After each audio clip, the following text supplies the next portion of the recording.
সম্মানিত খামারি ভাই এবং বন্ধুরা, আসসালামু আলাইকুম। আমাদের এই খামারে সোনালী মুরগির খামার। আমরা এই খামারটা করছি ভাসমান পানির উপর, দোতলা, নিচ থেকে উপর পর্যন্ত সম্পূর্ণ কাঠ বাঁশ দিয়ে করা। এখানে আমি এখন আছি যে জায়গাটা, এটা হলো দোতলা, আর এটা নিচে আর একতলা আছে। উপরের শেডে এই যে দেখেন আপনারা, এই যে মুরগি আছে, এইভাবেই নিচের শেডেও সমান সমান মুরগি আছে। আমার এখানে ৩,৫০০ মুরগি।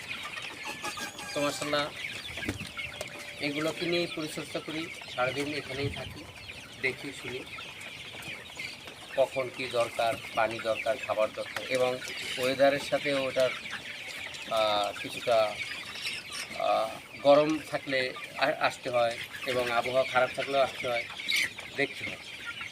আজকে আসছি, আজকে খামারের ভিতরে তুষ, এই যে দেখেন এগুলো হলো তুষ, এগুলো হলো খামারের তুষ দেওয়া, ধানের তুষ এবং কাঠের গুঁড়ি মিশ্র।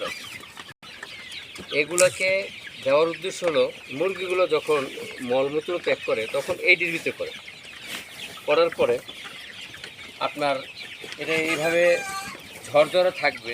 এটার ভিতরে করলে পরে এটি কিছুদিন পরে আবার যখন এটা বাষ্প হয়ে যায়, গ্যাস হয়ে যায়, তখন চেঞ্জ করে দেওয়া দরকার এবং চেঞ্জ করতে হয়। না হয় কি, আপনি লাখ টাকার ঔষধ খাওয়ালে মুরগির কোনো অসুবিধা হলে কোনো কাজে আসবে না। মূলত এই তুষগুলোর মধ্যে গ্যাস হইলেই আপনার সমস্যা। এগুলো গ্যাস না হয় সেজন্য খেয়াল রাখতে হবে। আর খামারি ভাইদেরকে বলি, এগুলো আপনারা যখনই তুষটা ফালাই দেবেন, নূতন তুষ যখন দিবেন, তখন আপনারা খেয়াল রাখবেন একেবারে এখান থেকে সব তুষ ফেলে দেবেন না। পুরান তুষটা একেবারে সব ফেলে দেবেন না, কাঠের গুঁড়ো থাকলে সব ফেলে দেবেন না। এটার ভিতরে আপনি পুরান তুষের উপরে নূতন তুষ দিয়ে দেবেন। বাস, যে কদিন উপযোগী হবে, মুরগি বিক্রির সময় হবে, ততক্ষণ পর্যন্ত ওইটার উপরে থাকলেই চলবে। মুরগি বিক্রি করে শেষ তৎকালীন আপনি এগুলো আবার ফেলে দিয়ে নূতন করে ধুয়ে মেডিসিন দিয়ে তারপরে আবার নূতন করে আপনার বাচ্চা উঠাতে পারবেন। তো যাই হোক, আপনাদের জন্য আমি কষ্ট করে এই ভিডিওটি বানিয়েছি এবং আমার এই খামারটা আগেই তো বলছি সম্পূর্ণ বাঁশ কাঠের উপরে। আর মুরগি যখন বেশি হবে, ঘন হবে, তখন আপনি এভাবে রাখবেন না।